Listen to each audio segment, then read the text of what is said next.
Lift की भांति होते हैं, एक सीढ़ियों जैसे होते हैं। एक लिफ्ट जैसे होते हैं, सीढ़ियों जैसे होते हैं। लिफ्ट के जैसे चलने वाले श्रावक होते हैं, क्योंकि लिफ्ट तो कभी बंद हो सकती है लेकिन सीढ़ियां कभी बंद नहीं होती हैं। वो संत हुआ करते हैं। संत सीढ़ियों के भांति होते हैं, श्रावक लिफ्ट के भांति होते हैं। लिफ्ट तो बंद भी हो जाती है, खराब भी हो जाती है, लेकिन सीढ़ियां खराब नहीं होती हैं। ऐसा मुझे आज इस सौभाग्य आज यहाँ पर कांच मंदिर में आचार्य श्रीयों का, गुरुओं का सानिध्य मिला और गुरुओं के चरणों में कम से कम क्षमा मांगने का सौभाग्य मिला। क्योंकि कहते हैं गुरुओं के सामने अगर क्षमा वाणी मना लेते हैं, ध्यान रखना, तो अपना जीवन उज्जवल होता है। किसी से क्षमा मांगने की जरूरत नहीं पड़ती है। अगर हम गुरुओं के सामने, दिगंबर संतों के सामने क्षमा याचना कर लेते हैं, तो आज आपके लिए, सबके लिए सौभाग्य है कि आज हम गुरुओं से क्षमा याचना करेंगे। तो मैं तो यही कहना चाहती हूँ, गलती तो बहुत हुआ करती है, गलती तो बहुत हुआ करती है, लेकिन गलतियों को माफ करने वाले दिगंबर संत हुआ करते हैं।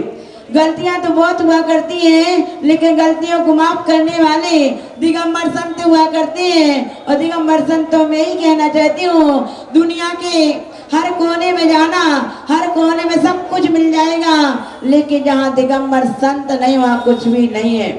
कहते हैं मंदिर की शोभा शिखर से नहीं, मंदिर की शोभा जिनेंद्र भगवान से हुआ करती है। मंदिर की शोभा जिनेंद्र भगवान से प्रतिमा से हुआ करती है। श्रावक की शोभा जिन मंदिर से हुआ करती है, श्रावक की शोभा जिन मंदिर से हुआ करती है। और कहते हैं अपने समाज की सेवा एक दिगंबर संत से हुआ करती है। एक समाज की शोभा एक दिगंबर संत से हुआ करती है।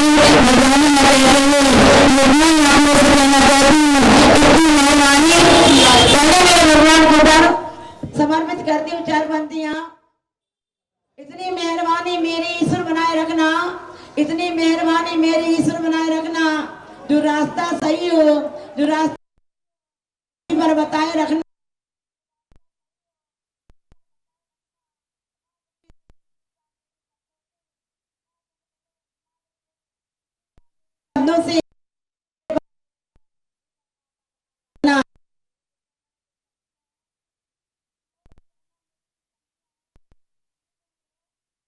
से गीतों से, हे गुरुदेव आस्था के गीतों से तुम्हें बुलाते हैं। हे गुरुदेव आस्था के गीतों से तुम्हें बुलाते हैं, श्रद्धा के फूल से चौक पुराते हैं। मेरी आत्मा बसने वाले दिगंबर संत, हम सपनों में भी तुम्हें शीश नवाते हैं, हम सपनों में भी तुम्हें शीश नवाते हैं। गुरुदेव के चरणों में मेरा कोटि कोटि नमन है। मैं सभी गुरुओं से एक, क्योंकि मैं आर्य का पद में हूँ, मैं गुरुदेव आचार्य श्री वैभव सागर महाराज जी के साथ संग से क्षमा याचना चाहती हूँ। गुरुदेव अगर कोई हमसे भूल हुई हो और भूल में कोई मेरी श्रद्धा में कोई कमी हुई हो, हे गुरुदेव मुझे मेरे लिए आज उत्तम क्षमाएं, उत्तम क्षमा पर मेरे लिए क्षमा करना, क्षमा करना, क्षमा करना। आचार्य श्री विशेष सागर महाराज से भी यही मेरा कहना है। विशेष सागर महाराज जी आप भी मेरे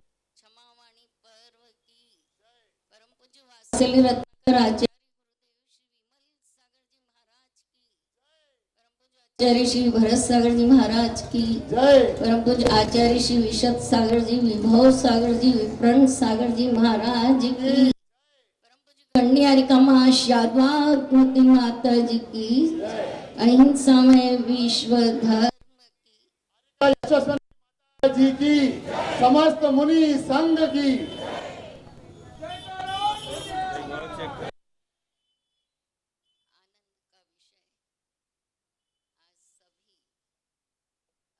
आत्मा को जो चार कषायों से मलिन थी, क्षमा धर्म से शुरू कर क्षमा वाणी और क्षमा मणि को प्राप्त करने के लिए यहाँ एकत्र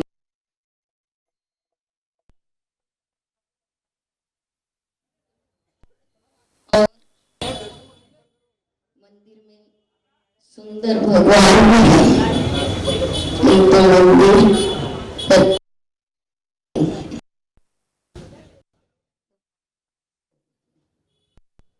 उसी प्रकार क्षमा धर्म की स्थापना हमने पहले दिन की। 10 दिन तक कषायों का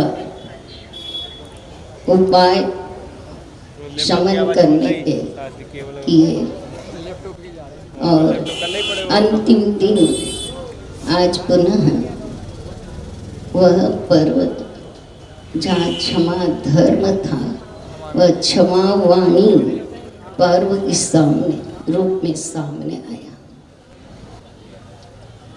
और आज के दिन उस क्षमा धर्म की जो शुरुआत हुई थी उसका कल करने का दिन आया है। क्षमा मांगने वाले पर और क्षमा करने वाला दोनों की आत्मविशुद्धि होकर पर्व के दिन आत्म शांति की प्राप्ति सदा सदा के लिए प्राप्त करें।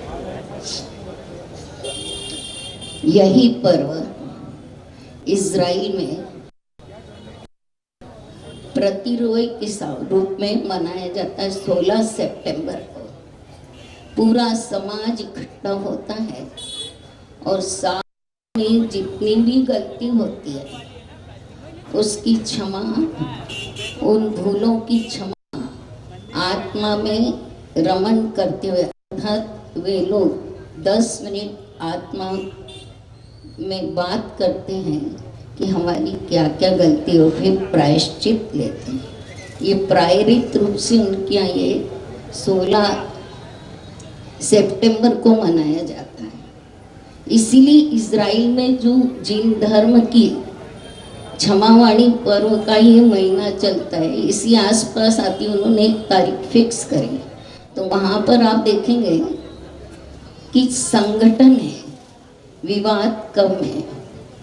उसी प्रकार से क्षमा धर्म जो है विघटन को नाश करता है, शत्रुता का नाश करता है, जहर से अमृत की ओर ले जाता है। अनंत काल की जो परिपाटी सिद्धों की है उस परिपाटी की ओर यह क्षमा धर्म लेकर जाता है। एक छोटा सा दृष्टांत दूंगी। महात्मा गांधी की ड्रेस आप सब जानते हैं, उनके साथ सरोजनी नायडू थी। ट्रेन में चल रहे थे, कुछ महात्मा गांधी की रूप से स्वरूप से तो परिचित नहीं थे, तो बार बार ट्रेन में उनके आगे जाके वो खिड़की पर बैठे हुए थे, थूक रहे थे। तो ट्रेन चलती तो थूक के छींटे स्वाभाविक आते ही हैं। 10-20 बार ऐसा कर लिया। सरोजनी नायडू उठी कि उन बच्चों को कुछ कहे, गांधी जी ने हाथ पकड़ लिया।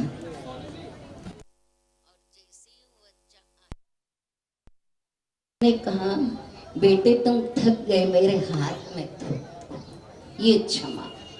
बेटे तुम थक गए हो, मेरे हाथ में थूक दो, मैं खिड़की के पास बैठा हूँ, मैं फेंक दूंगा।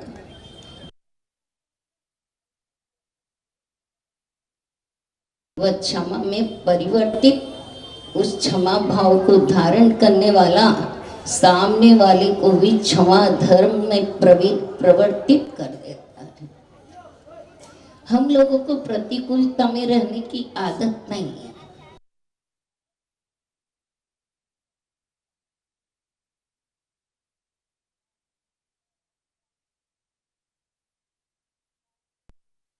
शाद सिद्धांत वापर कर क्षमा में रहा जा सकता है। वह क्षमा धर्म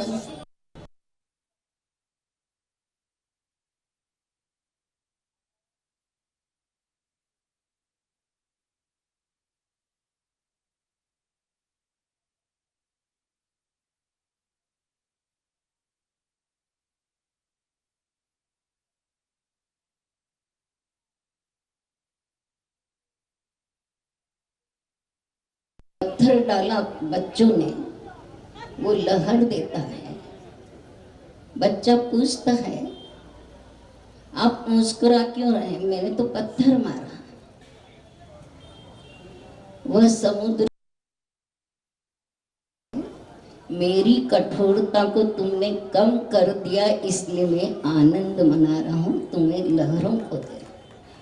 इस प्रकार अपने जीवन में प्रतिकूलता में रहने का अभ्यास करना, यही क्षमा धर्म है।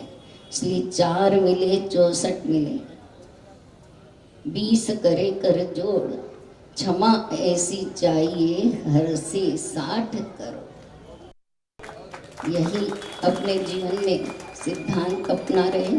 2 हाथ आपके 2 हाथ हमारे, 32 दांत आपके 32 दांत हमारे, और 20 अंगुलियों सहित नमस्कार करने पर आपस में जो क्षमा होती है, आपकी क्षमा बहुत प्रसिद्ध है, दुनिया आपकी क्षमा देखने आती है, किंतु आज वो क्षमा करना है जिससे हमारी अनबन है, जिससे हम बोल नहीं रहे, जिसके प्रति द्वेष है।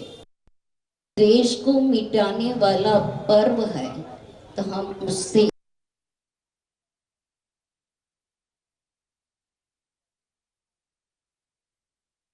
है, उससे आज क्षमा मांगने का हमारा पर्व है। क्योंकि रत्नत्रय की पूर्णता हो गई है। रत्नत्रय पूर्ण भयो, क्षमा क्षमा सब करो। और चैत्र मास, माघ मास और भाद्र 3 बार ये पर्व इसीलिए आता है के साथ हमारी अनुबंधी नहीं हो और हमारी गति नहीं। पर्व के समापन के बाद परंपरागत रूप से आज हम यहाँ सब क्षमावाणी पर्व मनाने के लिए एकत्रित हुए हैं। इंदौर में विराजित समस्त आचार्य परमेष्ठी, साधु परमेष्ठी, आर्यिकाएं माता जी सभी एक साथ हम यहाँ पर एक पर्व मनाने के लिए एकत्रित हुए हैं। निश्चित रूप से यह पर्व आत्मिक पर्व है और हमें आज के दिन, आज के समय में अपने अंदर से उन कसायों को निकालने का पुरुषार्थ करना चाहिए जो कसाएं हमारे व्यक्तिगत विकास में बाधा हो, हमारे निर्माण की प्राप्ति में बाधा हो, हमारे संगठन के विकास में बाधा हो, हमारे समाज के विकास में बाधा हो और हमारा व्यवहार बिगड़ जाए, ऐसी कसायों को निकालने का पुरुषार्थ हमें करना चाहिए। आचार्य भगवंत कहते हैं कि जीवन 2 तरीके से जिया जा सकता है। एक तरीका है कि हम राम बनकर के जीवन जिए और दूसरा तरीका हमारा है कि हम रावण बनकर के जीवन जिए। रावण बनकर के हम जब जीवन जीते हैं तो बहुत अच्छा है। एक उदाहरण हमारे पास में है। पद्म पुराण में कहा गया है कि रावण ने जितनी साधना, जितनी आराधना की, अगर मुनि बनकर कितनी आराधना और साधना करता तो उसी भाव से मोक्ष को प्राप्त हो जाता। आराधना की, भगवान की भक्ति भी की, पूर्व कर्म का उदय और वर्तमान का अहंकार, वर्तमान की उसकी कसाएं, वासना के भाव उसे नरक को ले गए।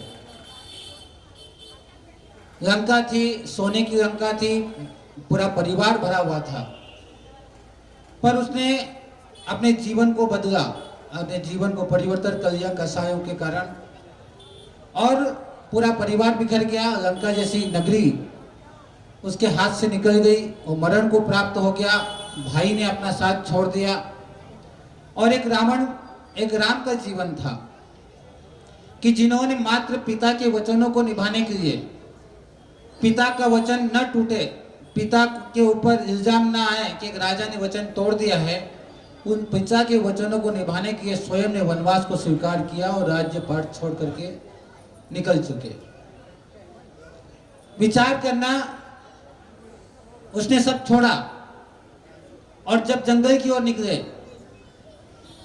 और जंगल की ओर निकलने के बाद उसने अपना व्यवहार, अपना परिणाम बनाया और जब वापस वो अयोध्या पहुंचे तो लंका भी उसकी थी, आसपास के राजा भी उसके थे। उन्होंने मित्रता का भाव बना करके सबके साथ साम्य का भाव रखते हुए उसने राम का जीवन जिया। हमारा जीवन भी ऐसा ही है कि आज हम किस परिणति पर हैं, हम क्षमा हमें मांगना है और हमें अपने जीवन में क्षमा का भाव रखना है, क्योंकि ध्यान रखना कि जीवन की परिणति आज हमारे अंदर यह हो गई है कि हम अपने अंदर क्षमा का भाव कहीं ऊपर से तो नहीं ला रहे हैं, क्योंकि अंतरंग में तो यह है कि कसायों का समापन हमें चाहिए। ध्यान रखना, तुम्हारी कसाएं आज भी हम अंतरंग से क्षमा याचना नहीं करते हैं, अंतरंग से क्षमा नहीं मांगते हैं, तो हमारा जीवन परिणित होता है। हमारे जीवन में बहुत सारी चीजें बिखरती हैं। विचार करना कि जब सहज और सरलता जीवन में आती है तो शेर जैसा व्यक्ति भी दो मुनियों के चरणों में बैठ करके अणुव्रतों को धारण करता है, अणुव्रतों को धारण करके अपने जीवन को उन्नति और विकास की हो जाता है और वह आने वाले समय में 10 भवों के बाद भगवान महावीर की पर्याय को प्राप्त होता है। एक शेर जैसा मुनि के चरणों में जब बैठता है, अपने अंदर की ग्लानि को प्रकट करता है, गणना निंदा करता है कि मैंने बहुत पाप किए हैं जीवन में, और परिणति बदलती है, पर्याय बदलती है और महावीर बन जाता है। निश्चित रूप से आज हम यहाँ पर क्षमावणी पर्व मनाने के लिए एकत्रित हुए हैं। आज हम यहाँ पर संकल्प लेके जाएं, देव शास्त्र गुरु के नजदीक बैठ करके, कि हम अपने अंदर की उन कसायों को निकाल दें जो मुझे धर्म करने से रोक रही हो, मेरे अंदर की धर्म पने को जो बाहर निकालने की कोशिश कर रही हो, मेरे अंदर रावण जैसी परिणति को देखने की परिणति को अगर कोई सोच रहा हो कि मैं रावण या राम, तो राम बनकर के जीवन जीना। अगर पिता की इज्जत, पिता का वैभव, पिता की वचन निभाते हो तो राजपाट छोड़ करके राम जैसे रहने को भी हम तैयार हो जाएं तो समझ लेना कि हमारे अंदर क्षमा धर्म का अवतरण हो गया है। और अगर हम रावण बन करके रहना चाहते हैं जीवन में, तो वैभव तुम छोड़ोगे नहीं, अपने आप छूट जाएगा एक दिन। और जो कुछ छुड़वाता है और निश्चित रूप से दुख और दर्द का कारण बनता है। आज हम भाई भाई आपस में, आज मैसेज भी होंगे, आप एक दूसरे को मैसेज करोगे, तो उनको मैसेज नहीं होंगे जिनसे करना है। वास्तव में मैसेज सबको होना है, जिसको करना है उसका नंबर भी सेव भी होगा, तो जाने कौन से उल्टे सीधे नाम से सेव होगा, ये भी तय है। जिसे करना है उसके पास जाएंगे नहीं, और जिससे करना नहीं है उसकी जाकर के चाय भी पिएंगे, नाश्ता भी करेंगे और बात भी करेंगे। पर वास्तविकता ये जो परंपराएं हमारे यहाँ हैं, और उसका परिणाम मैं आपको बता दूं, अगर आज भी हम क्षमा पर्व को एक साथ बैठ करके भाईचारे के साथ एक साथ परिवार में, घर में अगर नहीं रहेंगे, तो आज हम अपने तीर्थों का, अपने संतों का और अपनी माँ जिनवाणी की सुरक्षा नहीं कर पाएंगे। क्योंकि आज हमारे अंदर की कसाएं, न तो हम तीर्थों की सुरक्षा कर पा रहे हैं, न हम शास्त्रों की सुरक्षा कर पा रहे हैं, सुरक्षा कर पा रहे हैं। यह सत्य है, इसको स्वीकार करना पड़ेगा और इसे सहजता से स्वीकार करेंगे। निश्चित रूप से आज हम यहाँ पर 3 आचार्य परमेष्ठी के समक्ष बैठे हैं, अनंत हमारे समक्ष है, और पंच परमेष्ठी के रूप में आरिका माता जी, साधु परमेष्ठी सब बैठे हैं। आज ये मन बना करके जाना, हो सकता है आज मन बने 4 महीने 6 महीने 6 साल बाद भी भाव बदल जाए, पर बदलने का पुरुषार्थ करना। जिस दिन ये भाव बदलोगे तो समझ जाना राम बन गए हो, और राम को कोई निर्माण प्राप्ति होने से रोक नहीं सकता है। और अगर रावण की पर्याय में रहे तो फिर तुमको कोई नरक जाने से रोक नहीं सकता है। हमें ना कोई नरक भेज सकता है, ना नरक से बुला सकता है, ना स्वर्ग में कोई भोग सकता है, ना स्वर्ग से बुला सकता है।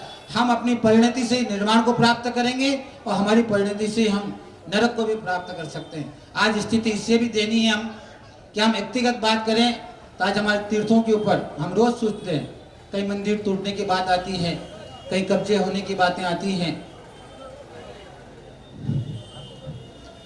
कई कब्जे होने की बातें आती हैं, कई मंदिर टूटने की बातें आती हैं।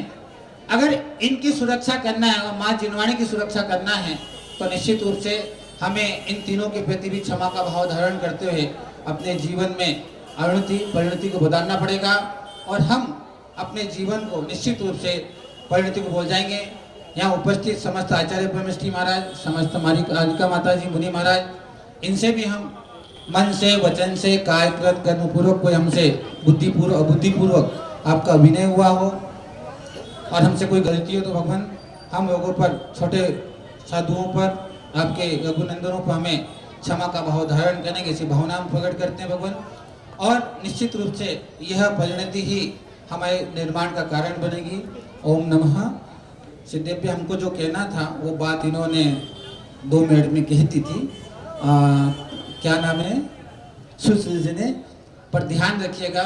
माँ जिनवाणी की प्रतिष्ठा है 28 सितंबर को समस्त दिगंबर जैन समाज के तत्वाधान में यह आयोजन निश्चित रूप से आप सबके लिए, हम सबके लिए एक जिनवाणी की काष्ठ की जिनवाणी है, ये लकड़ी की जिनवाणी है, और निश्चित रूप से इसके अंदर तत्वार सूत्र के 10 अध्याय इसी के अंदर उकरे गए हैं।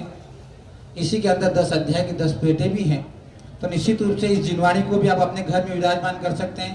हमने 500 जिनवाणी बनवाई है, जो चाहता है वो जिनवाणी भी प्राप्त कर सकता है। और अनुष्ठान में आप सबको, पूरी समाज को उससे जुटना है, समाज का ही कार्यक्रम है। एक कल्पना थी, उसको साकार करने में सब लोगों ने हमारा सहयोग किया है। और प्रभु को स्मरण करते हैं। ओम नमः सिद्धेभ्यः। ओम नमः सिद्धेभ्यः। ओम नमः सिद्धेभ्यः। मोक्ष महामंत्र है मोक्ष प्रदायक। ओम नमो अरिहंताणम। महामंत्र है मोक्ष प्रदायक। ओम नमो अरिहंताणम। जो ध्याये निज को पा जाए। ओम नमो सिर सिद्धाणम। निज को पा जाए। ओम नमो सिर सिद्धाणम। मोक्ष महल की राह दिखाए। ओम नमो आर्याणम। मोक्ष महल की और मैं सम्यक ज्ञान जगाए। ओम नमो अध्यायाणम। और मैं सम्यक विशद साधना करने वाले। ओम नमो लोय सब सहुणम। विशद साधना ओम नमो लोय सहुणम। नमः श्री वर्धमानाय निर्धोत कलिलात्मने सालोकानां त्रिलोकानां यद विद्या दर्पणायते। बोले अनंत अनंत परम सिद्ध भगवान की। वृषभादि 24 तीर्थंकर भगवान की। वर्तमान सत्संग महावीर भगवान की। आचार्य भगवान श्री बिमल सागर जी महाराज की। आचार्य गुरुदेव श्री भरत सागर जी महाराज की। आचार्य गुरुदेव विराग सागर जी महाराज की। पट्टाचार्य श्री विशुद्ध सागर जी महाराज की। 3 कम 9 करोड़ मुनि महाराजों की। अहिंसा मई विश्व धर्म की। बोलो आचार्य विशद सागर जी महाराज की। मुनि संघ की। खम्मामि सवे जीवाणाम सवे जीवा खमंतु में मित्ति में सवे भूदेषु बैरम मध्यम न केड़वी। प्यारे बंधो, खाली हम ही नहीं, जैन सिद्धांत के मार्ग पर चलने वाले, चाहे कोई भी आचार्य हो, उपाध्याय हो, साधु हो, आर्यिकाएं हो, ब्रह्मचारी हो, ब्रह्मचारिणी हो, सभी के द्वारा यह 2 लाइनें एक बार नहीं, दिन में 3 बार बोली जाती हैं। कौन सी? खम्मामि सर्वे जीवाणाम सर्वे जीवा खमंतु में मित्ति में सब भूतेषु बैरम मध्यम न केड़वी। हे भव्य जीवो, संसार के अंदर जितने भी एक इंद्रिय से लेकर के पंचेंद्रिय तक के जीव हैं, उन सभी जीवों के लिए हम क्षमा करते हैं और सभी से क्षमा चाहते हैं, क्योंकि आप सभी जानते हैं कि भगवान महावीर का जैन धर्म तीर्थंकर भगवान महावीर का और वीरों का धर्म है, क्योंकि वीर जो होते हैं वही क्षमा कर सकते हैं, कायर कोई किसी को क्या क्षमा कर सकते हैं। इसलिए कहा गया कि क्षमा सोविति उस भुजंग को जिसके पास गरल है। अरे क्षमा करेगा क्या वह मानव जो अत्यंत सरल है, जो अत्यंत सरल है। प्यारे बंधुओं, वास्तविकता में यह जो क्षमा धर्म, जैन धर्म महावीरों का धर्म है। वीरों का धर्म आज हमको लगता है धीरे धीरे छत्र आपको मालूम होना चाहिए। जितने भी तीर्थंकर हुए हैं, 24 के 24 तीर्थंकर कौन थे? सभी क्षत्रिय थे। उत्पत्ति जिन धर्म की क्षत्रियों के द्वारा हुई है, और उसके साथ साथ जितने भी गणधर हुए हैं, और गणधर सभी ब्राह्मण थे। और उसके बाद उस धर्म का पालन करने वाले जितने हैं वो सभी वैश्य हैं। तो उत्तम 3 वर्ण के जो जीव हैं, तीनों धर्म को पालन करने वाले, जैन धर्म को मानने वाले थे। लेकिन आज पता नहीं, कुछ काल दोष की बात कहें कि काल दोष के कारण से किसी और के द्वारा नहीं, अपनों के द्वारा यहाँ पर क्षति हो रही है। अभी अपने पूज्य सागर जी महाराज बात कर रहे थे कि जैन धर्म में आपस में कहते क्षमा वाणी पर्व अंतस की कसाय को बाहर निकालने की भावना रखता है। सभी अपने अंतस की कसायों को बाहर निकालें, आपस में प्रेम व्यवहार का भाव रखें, मेल जोल का भाव रखें, जिससे कि आगे चल करके अपने आज जो देखा जा रहा जगह जगह तीर्थों की रक्षा में समस्या उत्पन्न हो रही है, मंदिरों की रक्षा में जगह जगह समस्या उत्पन्न हो रही है, उसमें सबसे बड़ी कमी है कि आपस में एकता का व्यवहार नहीं होता है। ये तो बात यहाँ पर आई, महाराज के द्वारा बात कही है, ये बात तो ठीक है, बहुत है, लेकिन उससे ज्यादा और हमारे मन में इस प्रकार की बात आती है। यहाँ पर उपस्थित जितने भी खास तौर से युवा युवती वर्ग है, उन सब के लिए हमारी बात हो सकता है कटु लगे, लेकिन वास्तविकता में सबसे ज्यादा आगे चल करके आपके लिए बहुत बड़ी उपयोगी होगी, आपके लिए बहुत बड़ी अच्छी लगेगी। आज सबसे ज्यादा समस्या उत्पन्न हो रही है जिन धर्म की, आप खाली जिन धर्म की नहीं, तीर्थ क्षेत्रों की, आज ये जैन समाज की और यहाँ तक कि पूरे भारत देश के लिए आज युवा वर्ग आज का क्षति करने वाला हो रहा है। और उसका मूल कारण है, तो सबसे बड़ा कारण है मात्र ये वो चल रहा जो आज युवा वर्ग के अंदर प्रकार की धारणा बन चुकी है, हम दो हमारा। इस आज अगर आप हम तो हमारा इस एक की सूत्र पर चलेंगे, आगे चल करके 20 साल में आपकी जो संख्या आधी बचेगी, उसके बाद और 20 साल में और चौथाई बचेगी। आगे चल करके जैन धर्म का नाम निशान तीर्थ क्षेत्रों की रक्षा दीवारों से नहीं होगी, तीर्थ क्षेत्रों की रक्षा कर्मचारियों से नहीं होगी, तीर्थ क्षेत्रों की रक्षा आपके रुपया और पैसे से नहीं होगी, तीर्थ क्षेत्रों की रक्षा जो होगी आपके जैसे जिन धर्म के जिन अनुयायियों के द्वारा होगी। और आपके बेटे नहीं होंगे, आपकी बेटियां नहीं होंगी, तो तीर्थ क्षेत्रों की रक्षा तो बहुत दूर की है, आपके घर की रक्षा नहीं हो पाएगी, आपके मंदिर की रक्षा नहीं हो पाएगी, आपके जीवन की रक्षा नहीं हो पाएगी। अगर आप अपने जीवन की रक्षा चाहते हो, आप अपने धर्म की रक्षा चाहते हो, आप अपनी समाज की रक्षा चाहते हो, आप अपने जिनालयों की रक्षा चाहते हो, अपने तीर्थों की रक्षा चाहते हो, और हमारे ऐसे संतों की रक्षा चाहते हो तो आपके लिए सूत्र को बदलना पड़ेगा। जो पहले सूत्र चलता था, कम से कम इतना तो होना ही चाहिए, 2 या 3 बच्चे होते हैं घर में। अगर आज आपने सूत्र को अपनाया नहीं, इस सूत्र को अगर आपने स्वीकार नहीं किया तो ये गारंटी है आपको भी अंतिम समय में पछताना पड़ेगा। क्योंकि आज लोगों के द्वारा हम दो हमारा एक, वह भी जाता है विदेश। अब यहाँ पर धर्म की रक्षा करने वाला कौन रहेगा?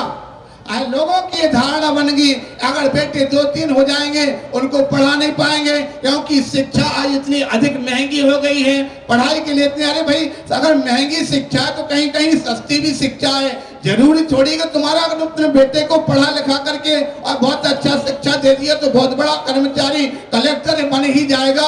आखिर बनने वाला तो तुम पढ़ा लिखा कर जितनी तुम अपनी पूरी संपत्ति उनको पढ़ाने में लगाते हो और पूरी जिंदगी में उतना कमा नहीं पाते हैं। पढ़ लिख करके आखिर बनते क्या है? जाकर कोई कंपनी में 50,000 की नौकरी करेगा और नौकर बन करके सारी जिंदगी को घर से जाकर के छुटकारा प्राप्त कर लेगा। 50,000 की नौकरी करके हमको लगता है वहां पर गधे से भी ज्यादा जोता जाता। किसी कंपनी में नौकरी में करने जाता है, 12 बजे वहां पर कंपनी में बुलाएंगे और रात के 12 बजे छोड़ेंगे। ना घर का रहेगा, ना घाट का रहेगा, ना धर्म का रहेगा, ना कर्म का रहेगा, कुछ भी नहीं रहता। खाली जिंदगी गधे की ऐसी जुत करके अपनी जिंदगी को बर्बाद करते हो। ध्यान रखना, अगर आपके घर में हम आज के पूर्व जितने भी यहाँ पर बुजुर्ग लोग हैं, एक घर के अंदर 5-5 भाई थे, 3-3, 5-5 भाई बहनें थे, 8-8 लोग थे। अभी अपने यहाँ पर माता जी की बात कर रहे थे, अपने माता जी यशस्वी माता जी, शायद उनके घर में कम से 6-7 सदस्य थे, भाई बहन थे, सब मिला करके। बड़ी बहन से आदिवासी माता जी 2 बहनें और यहाँ पर 7-8 सदस्य उनके घर में थे। जितने भी हो, और अभी एक आज सबको ज्ञात होना चाहिए, गणनी अर्घ ज्ञानमती माता जी अयोध्या में विराजमान, इनका स्वास्थ्य भी थोड़ा सा नरम चल रहा। सभी लोग कामना करें कि माता जी को स्वास्थ्य ठीक रहे और चिरायु हो। माता जी के द्वारा कितना उपकार जैन समाज का और जैन धर्म का किया गया है। तो गणनी माता जी, आप मालूम हो उनके घर में कितने सदस्य हैं? 13 भाई बहने हो। गणनी का ज्ञानमती माता जी के 13 भाई बहन हैं। तो क्या आप हम पूछना चाहे क्या भूखे मरती हैं क्या? कोई क्या इस प्रकार गरीबी आई क्या उनके यहाँ पर? लेकिन आज जो लोगों के अंदर ये धारणा बन चुकी है हम दो हमारा एक, निश्चित रूप से जिन धर्म का सत्यानाश करने पर उतारे हो रहे हैं, जिन धर्म को अगर आप बचाना चाहते हो, जिन धर्म की रक्षा अगर करना चाहते हो, तो आज आपको एक सूत्र अपना बदलना पड़ेगा। हम दो हमारा एक नहीं, हम दो हमारे 4 के सूत्र को अपनाएंगे तभी आपका जीवन सुरक्षित रह पाएगा, जिन धर्म सुरक्षित रह पाएगा, संत सुरक्षित रह पाएंगे। आज सबसे देखा जाता कहीं किसी स्थान पर तीर्थ क्षेत्रों में व्यवस्था नहीं हो पा रही है, कहीं संत अगर पहुंचते हैं कमेटी वाले बेचारे परेशान हो जाते हैं। अगर महाराज आए हैं अब क्या करें, क्योंकि कमेटी वाले तो जाकर के रोटी बनाने के लिए बैठ नहीं जाएंगे, वो आखिर हर चौका के लिए तो वहां पर आपके घरों में जाना पड़ेगा। और 20 घरों में जाते हैं तब कहीं 2 घरों में स्वीकृति मिल पाती है। हाँ ठीक है महाराज को लाइए, हम वहां पर चौका लगाने के लिए तैयार। मजबूरी कमेटी की, अब चाहते हैं कमेटी वाले लेकर के जाएं, लेकिन करें क्या? आपके जैसे लोग, पहली बात तो लोगों के घर में कमी आ रही है, और जो है वो वर्तमान के दौर में इतने फैशनबाज हो चुके हैं, सारी की सारी घरों में एक समय था जबकि जैन धर्म के अंदर सबसे ज्यादा शुद्धि का ध्यान रखा, मन शुद्धि, वचन शुद्धि, काय शुद्धि, नौधा भक्ति से द्रव्य शुद्धि को वहां पर ध्यान रखा जाता था। लेकिन आज एक भी घर में कहीं शुद्धि नाम की चीज समाप्त हो चुकी है। सारी दुनिया वाले बाजार से आकर के वहां कालते भुट्टे बैरागी और पिसी दवा, पिसी वस्तु का कोई ठिकाना नहीं है। क्या आता है, क्या खाते हो, और जैसा खाए अन्न वैसा होगा। माने आप पिसी बाजार की वस्तु को खाते हो, इसलिए आपका मन भी वैसा ही होता चला जाता है। और जैसा पियो पानी वैसी होगी वाणी। आपका जो पानी है, पानी भी हमको लगता है शुद्ध नहीं आता है। पहले कुएं का पानी शुद्ध निकाल करके लाते थे, आजकल का पानी आपका नल का पानी आता है, टंकियों में पता नहीं कितने समय का भरा हुआ पानी आता है, या फिर आपकी बोतल जो आपकी बाजार में रखी है कितने समय का सड़ा हुआ पानी आप आकर के उसमें अनेक प्रकार की वस्तुओं की मिलावट वाला पानी पीते हैं। जैसा खाते हैं वैसा पीते हैं, वैसे ही आपकी खाना और पीना बिगड़ गया, आपकी रहन सहन बिगड़ गया, आपकी सोच बिगड़ गई, आपके भाव बिगड़ गए, आपकी चर्या बिगड़ गई। आपने सब कुछ अपना खो दिया और फिर भी कहते जय जय जय, कहते हम जैन धर्म और जैन धर्म जय हो महावीर जय हो। जैन धर्म की भावना, अरे जिन धर्म को आप मानने वाले हो कम से कम थोड़ा ही सही आप जिन धर्म के सूत्रों को अपनाओ, जिन धर्म की भावना को अपनाओ, जिन धर्म की चर्या को अपनाओ, तो आगे चल करके जिन धर्म की रक्षा संभव है। किंतु अगर आपने सूत्र को नहीं अपनाया तो हमको लगता है जिन धर्म की रक्षा आपके हाथ में नहीं होगी। आगे आने वाली पीढ़ी आपसे प्रश्न पूछेगी, बताइए कि आगे चल करके पहले जैन धर्म के लोग इतने थे, इतने तीर्थों का निर्माण हमारे पूर्वजों ने कराया, आज हम उनकी रक्षा नहीं कर पा रहे, उसका कारण क्या? उसका सबसे बड़ा कारण हम जो हमारा इस सूत्र को आपको बदलो।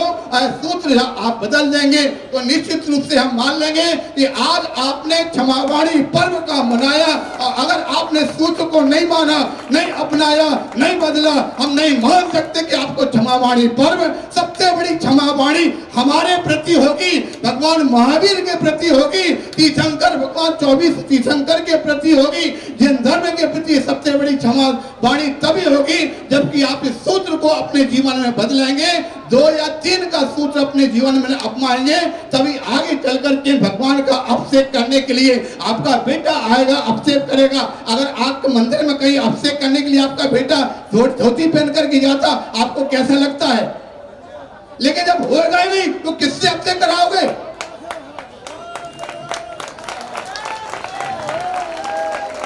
आचार्य विशद सागर जी महाराज की जय। सुन करके राम राम होता है, रोना आता। जब देखते हैं कई बार हमारे पास लोग आते हैं, बोले यहाँ पर बस 2 लड़कियां हैं, 1 लड़की है, बस बस बस अब नहीं चाहिए, 1 लड़की, अरे एक एक को पालना। अरे तुम्हारे माँ बाप अगर ऐसा सोच लेते कि एक को दूसरा अगर होगा तो उसको पालन कौन करेगा, तो हमको लगता है यहाँ पर 80% लोगों का नंबर नहीं आ पाता। क्योंकि आज जो भी है लगभग कभी ना किसी के 5, किसी के 3, किसी के 4 सब हैं। अगर एक पे सब पहले तुम्हारे माँ बाप बंद कर देते तो तुम लोगों का भी नंबर कहीं पर नहीं आ पाता। इसलिए प्यारे बंधु, आज कई स्थानों पर देखा जाता है। अब एक बार हमारे पास कोई सज्जन आए, बोले महाराज हमारी ये बेटी है, पढ़ लेंगे, इसको आशी दो, सर्विस लग जावे। हमने कहा ठीक है। और आगे बोले बस एक ही बेटी है। हमने आगे भविष्य में तुम्हारा क्या होगा, बुढ़ापे में क्या होगा? बोले क्या जो होगा तो देखा जाएगा। अरे हमने कहा बेटो, आगे तुमने अपने खून पसीने से इतनी बड़ी कोठी तैयार की है, इतना बड़ा मकान तैयार किया है, इस कोठी का क्या करोगे? हमने कहा बेटी को देके जाएंगे। हमने कहा बेटी को दे करके आप एक और कंटक पैदा करके जा रहे हो, क्योंकि आप जानते हैं जब किसी के यहाँ पर पति पत्नी के आपस में तू मैं ना हो, ऐसा हो ही नहीं सकता। इस बात को लेकर हमें मजे की घटना याद आई। एक बार किसी पति पत्नी के बीच में तू मैं हो गया, आपस में तू मैं होते हुए गालियों पर उतर आया। कहता हूँ गालियों पे पति कहता है पत्नी के लिए कुतिया, और पत्नी कहती है पति के लिए कुत्ता। आपस में कुत्ता कुतिया बोलते हैं, जोर जोर से कुत्ता कुतिया बोलते हैं। उनका लड़का था, वो तालियां पीट के हंसने लगा। तब तालियां पीट के हंसता है, माँ ने पूछा तू क्यों हंस रहा? बोले मम्मी मैं पिल्ला। अरे भाई सीधी बात है, जब आपस में एक दूसरे के लिए कुत्ता कुतिया कहेंगे तो बेटा अपने आप को पिल्ला से कुछ ज्यादा मानेगा क्या? अगर एक दूसरे के लिए हे देव हे देवी कहेंगे तो बेटा आपका अपने आप के लिए देव पुत्र से कम नहीं मानेगा। इसलिए कहने का तात्पर्य आपस में तू मैं होगी। अगर आपने अपनी बेटी को मकान दिया, कहीं कुछ बात आएगी और तुरंत लेके चाबी पहुंच जाएगी। मेरी माँ पिताजी का मकान है, माँ बाप के मकान में जाकर चले जाएगी, आपस दोनों में दरार पड़ जाएगी और प्रेस्टेज पॉइंट पड़ जाएगा ना, वो उसके पास में लेकिन आगे जाकर। इसलिए हम आज को अपना अंतिम संदेश दे करके जा रहे हैं। अगर किसी के पास अपना कोई मकान हो, संपत्ति हो, बेटी की नहीं देना, भले ही बेच करके किसी धर्मशाला में चेक पर लगा देना। अगर आप बेटी को दे के जाएंगे तो अपना मान के चलो पति पत्नी के बीच में, बेटी डिवाई के बीच में आप एक बहुत बड़ा कंटक दे करके जा रहे हो, दोनों के लिए डाइवर्स का एक हेतु दे करके जा रहे हो। शायद हमारे लिए समय बहुत अधिक हो गया, इतना बोलना तो नहीं चाहिए था, लेकिन आप मन में नहीं रहा। आज जो भी बोला हो, इस अवसर पर सभी को हम क्षमा करते हैं और सभी से क्षमा चाहते हैं। लेकिन एक जयकारा हम तभी स्वीकार करेंगे जब इस समाज में बैठे हुए लोग हैं सभी इस बात को संकल्प लें कि आज के बाद हम 2 या 3 प्रकार का इस सूत्र को अपनाएंगे, तब हम आपको इस जयकारा को स्वीकार करेंगे, आपकी खम्मा भी जीवन को स्वीकार करेंगे। बोले इस बात के लिए सभी आंखें बंद।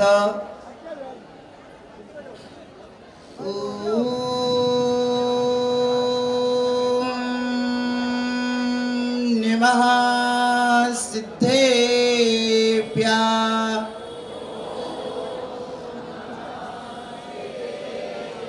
ओम नमः सिद्धेभ्यः।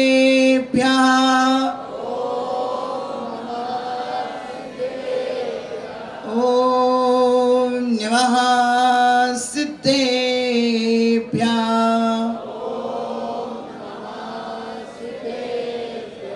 मैंने जो जो पाप किए हो वह सब माफ करो। मैंने जो जो पाप किए हो वह सब माफ करो। खड़ा अदालत में घुसामी अब इंसाफ करो। खड़ा अदालत में घुसामी अब इंसाफ करो। मेरे अपराधों को प्रभु वर, मेरे अपराधों को गुरुवर आज क्षमा कर दो। मेरा अंतिम मरण समाधि तेरी छत्र छाया भगवन मेरे सिर पर हो। मेरा अंतिम मरण समाधि तेरे दर पर हो। तेरी छत्र छाया भगवन मेरे सिर पर हो। मेरा अंतिम मरण समाधि तेरे दर पर हो। कभी न आना, कभी न आना, गुस्सा से कह दो। कहीं न आना, कहीं न आना, गुस्सा से कह दो। क्षमा वीर का आभूषण है, क्षमा वीर का आभूषण है, बनो क्षमा धर हो। मेरा अंतिम बोलिए देवादेव भगवान श्री महावीर स्वामी के परम पूज्य आचार्य भगवान श्री विमल सागर सन्मति सागर जी महाराज की, परम पूज्य आचार्य भगवान श्री गुरुदेव विराट सर जी महाराज की, परम पूज्य आचार्य भगवंत श्री विशुद्ध सागर महाराज की, परम पूज्य आचार्य भगवान श्री विशद सागर महाराज की,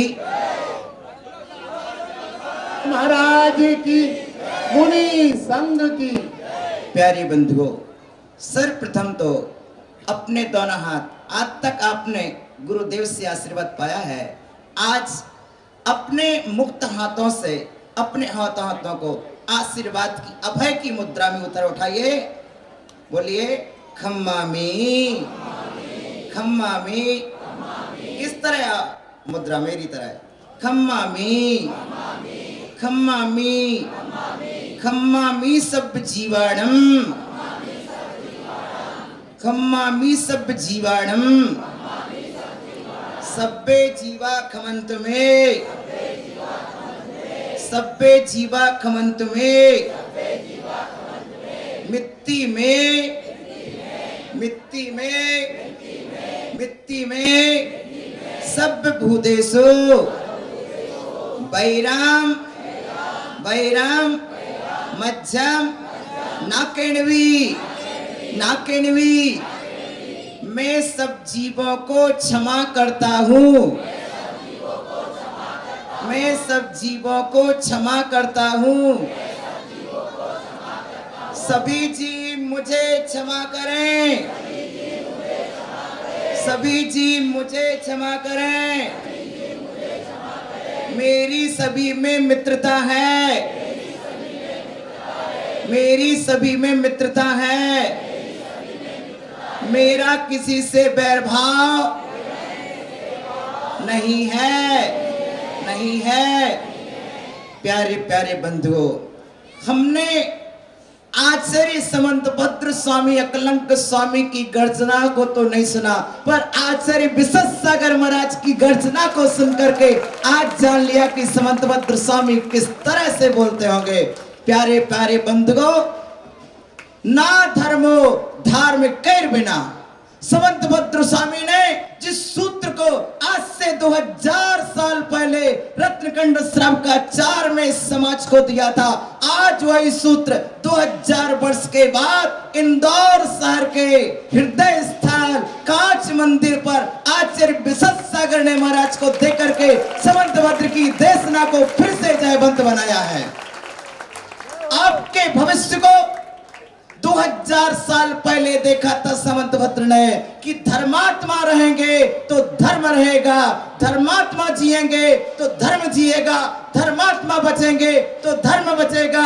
इसलिए धर्मात्मा पैदा करने वाला जीव धर्म को पैदा करने वाला जीव है।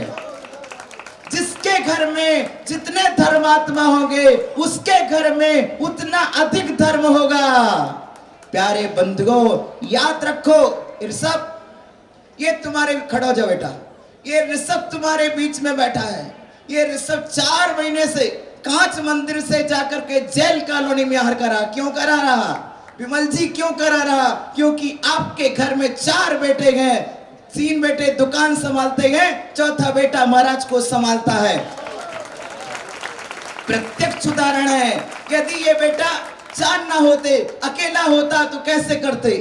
भाई बैठ जाओ।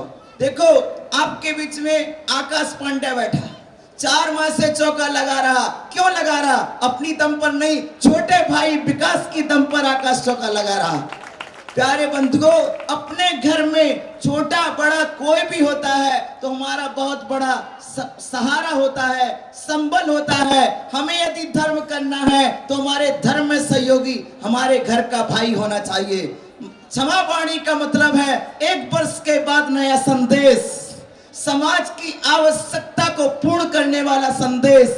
और संत संदेश नहीं देगा तो कौन देगा? समंतभद्र स्वामी और अकलंक स्वामी के वचनों को आज फिर से उजागर किया है। प्यारे प्यारे बंधुओं, महाराज तो सिर्फ एक ही बोल रहे थे, एक ही काफी है। लेकिन अभी मैं बॉम्बे में चतुर्मास करके आया हूं और समाज की स्थिति इससे और बाहर चली गई है। नो बीबी नो किचन, महाराज श्री, नो बीबी, यानी समाज किस तरह से होता जा रहा है। मतलब यह है, यदि हम धर्म तो चाहते हैं, धर्म की रक्षा कौन करेगा? हम करेंगे, हम करेंगे। लेकिन धर्म की रक्षा किस बल पर करोगे? तुम्हारा जीवन 15 साल 20 साल बचा। राजकुमार जी, आपका जीवन पाटौदी जी, सुशील पांडे जी 25 साल 50 साल तक करोगे। इसके बाद प्यारे बंधुओं, धर्म की रक्षा के लिए धर्मात्मा चाहिए। जिस समाज में धर्मात्मा होंगे वह समाज जीवित रहेगा, उसका धर्म जीवित रहेगा, संस्कृति जीवित रहेगी। प्यारे प्यारे बंधुओं, आज विदेशी आक्रमण इतने हो रहे हैं, हर तरह से आक्रमण करता है। किंतु ऐसे समय में हमें अपने विवेक को जागना होगा, जगाना होगा। समय पर जाग गए, संभल गए तो सफल हुए। समझ गए, महाराज ने समझाया विशद सागर ने। आप समझ गए तो संभल गए, और संभल गए तो सफल भये। जीवन में सफलता का यही मंत्र है। प्यारे प्यारे बंधुओं, जागो, असंयम छोड़ा नहीं, संयम पकड़ा नहीं, और संतान पैदा करना नहीं, सिर्फ पाप ही ला दोगे तो क्या मिलेगा। महाराज ब्रह्मचारी हैं तो फिर ऐसी शिक्षा क्यों दे रहे हैं महाराज? आप ब्रह्मचारी होकर ऐसी शिक्षा क्यों दे रहे हैं कि 3 पैदा करो, 4 पैदा करो? महाराज श्री ब्रह्मचारी है, इसको ये नहीं कह रहे कि ब्रह्मचारी संतान पैदा करे। महाराज ये कह रहे जो ग्रस्त जीव हैं, वे ग्रस्त जो पाप को नहीं छोड़े हैं लेकिन संतान भी पैदा नहीं कर रहे हैं, उनको संबोधन दिया है। ग्रस्त हैं और ब्रह्मचारी व्रत लिए नहीं है, अब ब्रह्म छोड़ा नहीं है और संतान भी पैदा नहीं कर रहे। प्यारे बंधुओं, आज जंगल के जानवरों की प्रजातियों की सुरक्षा की जा रही है, समुद्र के कीड़े मकोड़ों की जातियों की सुरक्षा की जा रही है। उनके खोज में और उनके पालन पोषण में सरकार अरबों खरबों रुपए लगा रही है। जब मैंने पर्यावरण का अध्ययन किया महाराज, इस पर्यावरण की पुस्तक में मैंने इस तरह के बहुत से टिप्स लिखे गए कि लाखों प्रजातियां समुद्र में ऐसी हैं जिनके संरक्षण में सरकार जुट गई है। तो जब हम जीव जंतुओं की, कीड़े मकोड़ों की सुरक्षा कर सकते हैं तो अपने घर में पैदा होने वाली संतान की सुरक्षा क्यों नहीं। एक और संदेश, ये जैन धर्म पंच परमेष्ठी की राजधानी है। तुम्हारा घर तुम्हारा नहीं है, ये पंच परमेष्ठी की राजधानी है। तुम्हारा घर तुम्हारा नहीं है। जिस घर में हमारे विशेष सागर जैसे मुनिराज के चरण पड़ गए वो तुम्हारा घर नहीं है, वो जैन धर्म का तीर्थ स्थल है। उस तीर्थ स्थल में जो संतान पैदा होगी वो संतान सामान्य नहीं होगी। बिना पुण्य के जैन कुल में कोई आ कैसे सकता है?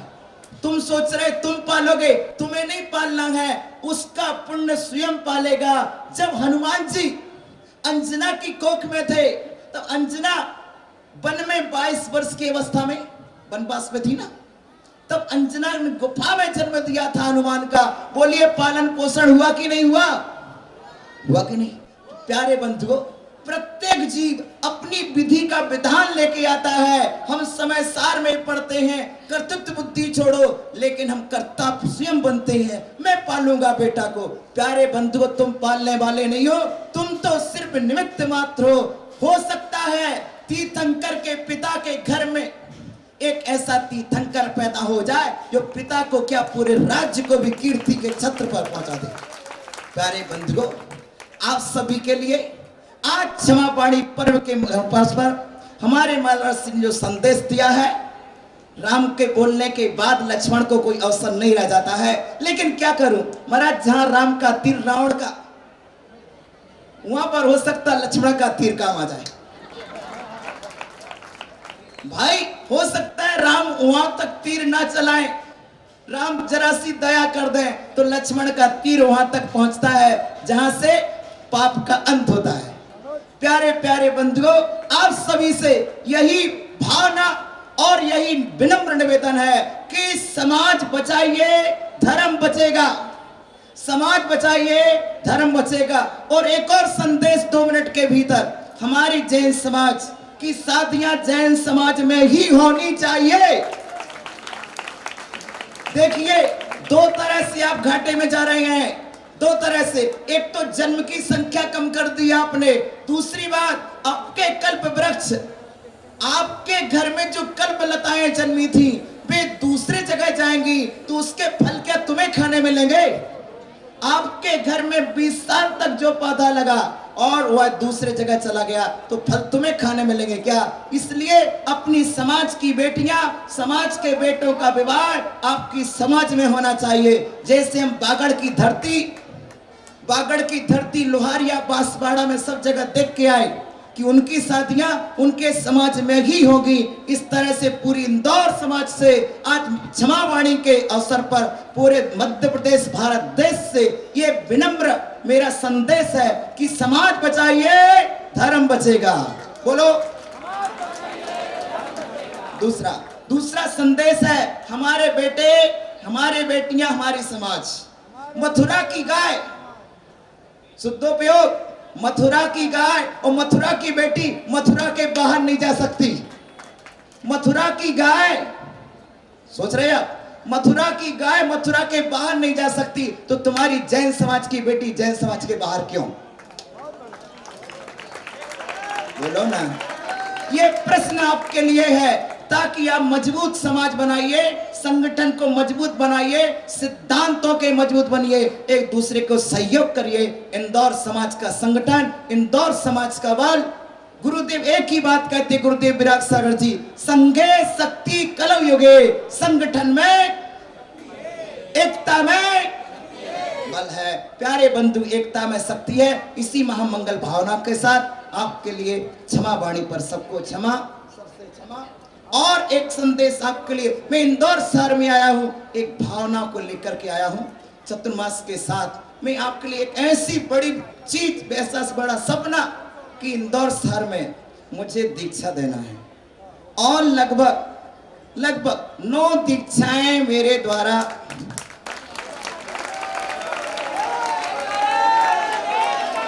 9 दीक्षाएं मेरे द्वारा होना है। इसलिए मैंने विशेष सागर से निवेदन कर लिया, सब महाराजों से निवेदन कर लिया, महाराज रहना। पर प्यारे बंधुओं, एक कब होना और कहां होना, इंदौर में होना है, पर कब और कहां होना ये अभी गर्भ में है। ये क्या है? गर्भ में है, इस बात का निर्णय नहीं हुआ है। गुरुदेव इसी पंडाल में किया जाए ना। ये बहुत छोटा है, ये बहुत छोटा है, ये बड़ा कर लेंगे ना गुरुदेव।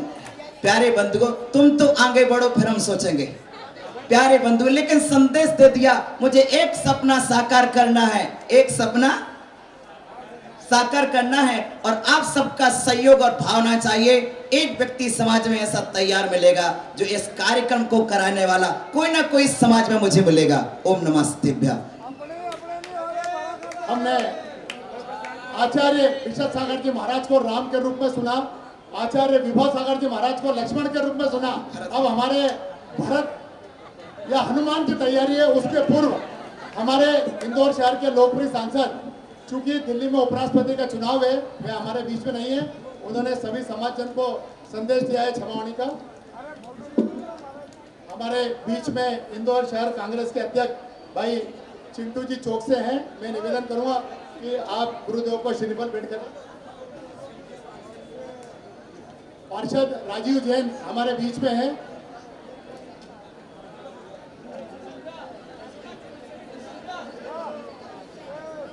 गुरुदेव के प्रवचन शुरू हो उसके पूर्व धूम दशमी पर हमारे जो निर्णायक मंडल पूरे इंदौर शहर में अवलोकन करने गए थे, श्री सुभाष जी सेठिया, पंडित भरत जी शास्त्री, श्री कुशल राज जी जैन पंपम भाई साहब, संजय जी जैन मेघनास और अंकिता जैन, कृपया सामने आवे। सभी को सादर जय जैन। परिषद पर्व पर 10 लक्ष्मी धर्म पर 10 धूप दशमी धर्म पर निर्णायक मंडल की टीम पूरे इंदौर में जाती है, जो झांकी और मंडल जी के लिए अपना निर्णय देती है। उसके पूर्व मैं आप सबसे एक बात कहना चाहता हूँ।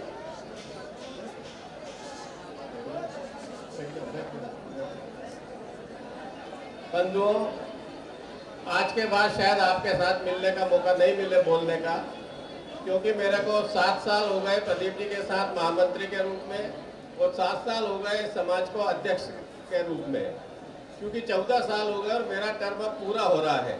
इसलिए निश्चित रूप से बहुत जल्दी हम चुनाव की घोषणा करने जा रहे हैं।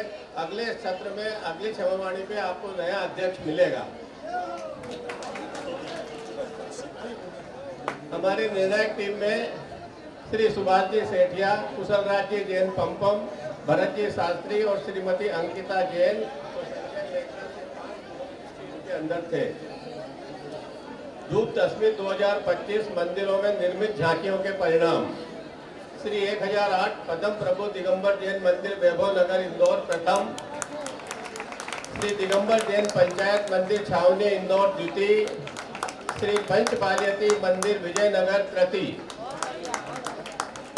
इसी तरह मंडल जी के जो निर्णय दिए गए कमेटी के द्वारा, तृतीय जो निर्णय दिया गया है, श्री दिगंबर जैन लश्करी मंदिर गोराकुंड, श्री नेमिनाथ दिगंबर जैन मंदिर नेमी नगर जैन कॉलोनी,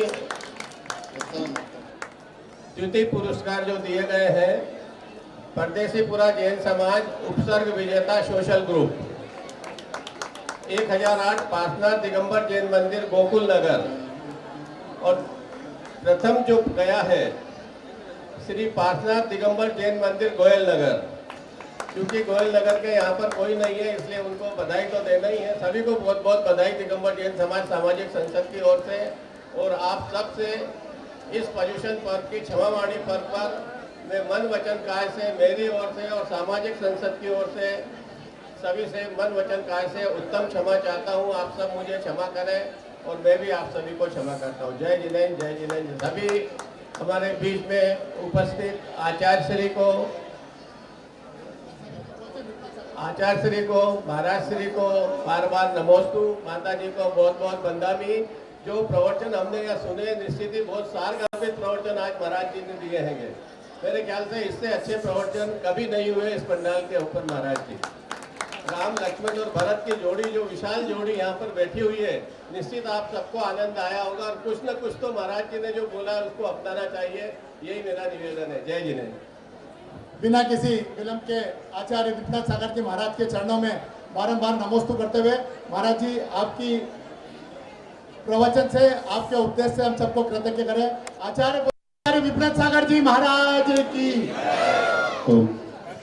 जय बोलो श्री शांतिनाथ भगवान की, जय बोलो श्री पार्श्वनाथ भगवान की, जय हो आचार्य सुमति सागर गुरुराज की, जय हो आचार्य विवेक सागर मुनिराज की, जय हो आचार्य शिव सागर गुरुराज की, जय हो आचार्य मेरुभूषण गुरुदेव की, जय हो आचार्य विशद सागर गुरुराज की, जय हो आचार्य विभव सागर मुनिराज की। जय बोलिए पंच परमेष्ठी भगवान की। बोले आचार्य विश्वनाथ सागर जी महाराज की, समस्त आचार्य संघ की, मुनि संघ की, आर्यिका संघ की। धर्म प्रेमी भव्य आत्मा, पावन प्रसंग है क्षमावाणी का। क्षमावाणी का प्रसंग टूटे हुए लोगों को जुड़ने की शिक्षा दिया करता है। आचार्य भगवंत ने टूटे हुई समाज को जुड़ने का संदेश दिया कि समाज किस प्रकार से बिखर रही है, समाज को किस प्रकार से बढ़ाया जाए, संवर्धन का, समाज का किस प्रकार से संरक्षण किया जाए। आज हमारे घर परिवार टूट रहे हैं। कारण क्या है? जरा जरा सी बातों में अपने पराये हो जाते हैं। इस कारण से हमारी समाज घटती जा रही है। समाज का संरक्षण करना है तो क्षमावाणी पर परम आवश्यक है। किस प्रकार से क्षमावाणी पर आवश्यक है? अहंकार के बस होकर किए अपराध जो हमने, कसाईयों के बसी होकर ठेस तुझों को दी हमने। आज हमें हाथ जोड़ कर क्षमा मांगे, क्षमा कर दें। बने अपने पराये जो बना लो आज फिर अपने, बने अपने पराये जो बना लो आज फिर अपने। क्षमावाणी का पर्व जोड़ने के लिए आया है। आचार्य भगवंत ने समाज को जोड़ने का, समाज को संवर्धन का हमें संदेश दिया। क्षमावाणी हमें संदेश दे रहा है कि ये बैर के कारण से, कसाई के कारण से हमारी समाज की जो स्थिति है, परस्पर में लड़के झगड़ के हम अलग हो रहे हैं, दूर हो रहे हैं। जब तक क्षमा जीवन में नहीं आएगी तब तक समाज का संरक्षण संभव नहीं है। नई पीढ़ी की संरक्षण करने के लिए ठीक है करेंगे, लेकिन जो हो वो तो आपस में बातचीत से रह लो, और उनको बातचीत से रहने के लिए आपस की बातों को, जरा जरा सी बातें बड़ा बवंडर खड़ा कर देती है। किस प्रकार से बवंडर खड़ा कर देती है? जरा जरा सी बातों को जरा जरा सी रहने दो, जरा जरा सी बातों को जरा जरा सी रहने दो, जरा जरा सी बातों से रिश्ते ना बिगड़ने दो, जरा जरा सी बातों से रिश्ते ना बिगड़ने दो। बने बातें बतंगड़ तो वो बातें भी रहने दो, बने बातें बतंगड़ तो वो बातें भी रहने दो। क्षमा मांगो क्षमा कर दो, क्षमा की धारा बहने दो, क्षमा मांगो दो, क्षमा कर दो, क्षमा की धारा बहने दो। आज स्थिति ये होती जा रही है समाज के बिखरने की। हम एक छत के नीचे रह रहे हैं, लेकिन फिर भी आपस में बात करने के लिए तैयार नहीं है। इतनी दयनीय स्थिति हो गई है कि हम मुख से कर लेते हैं हंस कर के बातें और कसायों में निकालते हैं रातें। इस प्रकार की स्थिति रहती है तो समाज टूटती जाती है, बिखरती जाती है। समाज के संरक्षण के लिए परम आवश्यक है कि छोटी छोटी बातों को छोटी छोटी रहने दिया जाए, छोटी छोटी बातों को विवाद का विषय न बनने दिया जाए। छोटी बातें छोटी रहेंगी, जीवन बड़ा रहेगा, रिश्ते बड़े रहेंगे, और छोटी बातें बड़ी हो जाएंगी तो बड़े रिश्ते प्राण तोड़ देंगे। इसलिए भव्य प्राणियों, छोटी बातों को छोटी रहने दो, कसाई ना भड़कें, कसाई ना बने, इस बात का हमें विशेष ध्यान रखना है। 2 मिनट में बात पूरी करता हूँ। भव्य प्राणियों, जब ऐसा प्रसंग आ जाए कि आपके जीवन में कसाय उत्पन्न होना हो, उस समय क्या करोगे? बताओ क्या करोगे तुम अगर किसी ने दी गाली? बताओ क्या करोगे तुम अगर किसी ने दी गाली? बात कह दी उसने ऐसी हमें जो भड़काने वाली, बात कह दी उसने ऐसी हमें जो भड़काने वाली। आज दुनिया कुशल है ईंट का जवाब पत्थर से देने में, और ईंट का जवाब पत्थर से देने में संसार बढ़ता है, कसाय बढ़ता है, बैर बढ़ती है, टूटते हैं, बिखरते हैं। जुड़ना है तो क्या सीखना पड़ेगा? उसकी गाली उसी की है, क्रोध में तुम उबलते क्यों? उसकी गाली उसकी है, क्रोध में तुम तड़पते क्यों? क्षमा करना न कमजोरी या सर्वाधिक शक्तिशाली, क्षमा करना न कमजोरी या सर्वाधिक शक्तिशाली। आचार्य भगवंतों ने सुन दिया, क्षमा वीरस्य भूषणम। क्षमा वो ही धारण कर सकता है जिसका हृदय विशाल हो, उदार हो, जो सबको लेकर के चलने की भावना रखता हो। आज समाज की एकता बहुत जरूरी है। ज्ञानियों, ध्यान रखना, अगर किसी प्रमादवश भगवान की मूर्ति खंडित हो जाती है तो प्रायश्चित का विधान है, लेकिन कोई समाज को खंडित करने वाला है तो वह क्षमा का पात्र नहीं है। इसलिए समाज को एकता के सूत्र में बांधना है तो ये क्षमावाणी पर्व परम आवश्यक है। क्यों? क्षमावाणी पर्व कह रही है कि भूल मेरी भूल जाओ। आखिरी लाइन, कभी कोई किसी कारण यहाँ नाराज हो तुमसे, भूल का महत्व, कभी कोई किसी कारण यहाँ नाराज हो तुमसे, चुभे मन को वचन ऐसे कह दिए हो अगर मुख से, जाने अनजाने में जो भी हुए अपराध हो मुझसे, भूल मेरी भूल जाना क्षमा मांगता हूँ सबसे, भूल मेरी भूल जाना क्षमा मांगता हूँ सबसे। इन्हीं प्रशस्त शुभ भावनाओं के साथ में कि क्षमा सबके हृदय में वास करेगी तो समाज में एकता वास करेगी। इन्हीं सद्भावनाओं के साथ ओम नमः सबको क्षमा, सबसे क्षमा उत्तम क्षमा, ओम नमः सबको क्षमा, सबसे क्षमा उत्तम क्षमा। चतुर्भुजी संघ के श्री चरणों में हम पूरे जैन समाज आचार्य विशेष सागर आचार्य विभो सागर श्री चरणों में कोटि कोटि नमस्तु। भगवान उत्तम क्षमा।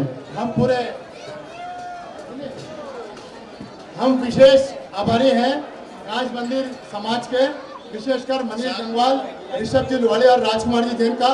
मैं हमारे परम संरक्षक श्री एम के जैन साहब से निवेदन करूंगा कि वो माणिक सिंह मंदिराल रोड और दिगंबर जैन समाज की तरफ से आभार करें।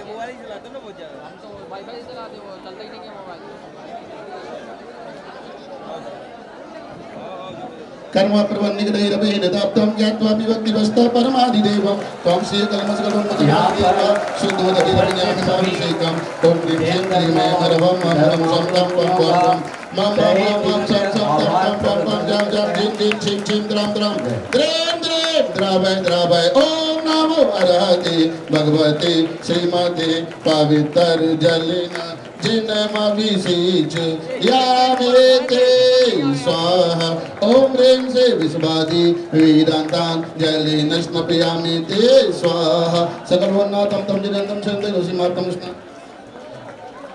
विशेष आभार माणकचंद मंदिराम गोट, दिगंबर जैन समाज सामाजिक संसद, Digambar Jain social group federation, Digambar Jain social group federation Indore region, हमारे भाई प्रिंसिपल जी डोंगे इस कार्यक्रम के संयोजक, अमित जी कास्तीवाल, कमलेश जी कास्तीवाल, धीरेन्द्र जी कास्तीवाल, मनीष जी गंगवाल, प्रदीप जी चौधरी, राकेश जी विनायका, संजय जी पापड़ीवाल, कांच मंदिर समाज, विशेषकर ऋषभ जी लुहाड़िया, राजकुमार जी जैन और समस्त कांच मंदिर समाज का हम बहुत बहुत आभारी हैं। और आभारी हैं हमारे भाई धर्मेंद्र जी का, जिन्होंने हमने पूरी व्यवस्था प्रदान की। सभी का बहुत बहुत आभार, धन्यवाद। जय जिनेन्द्र।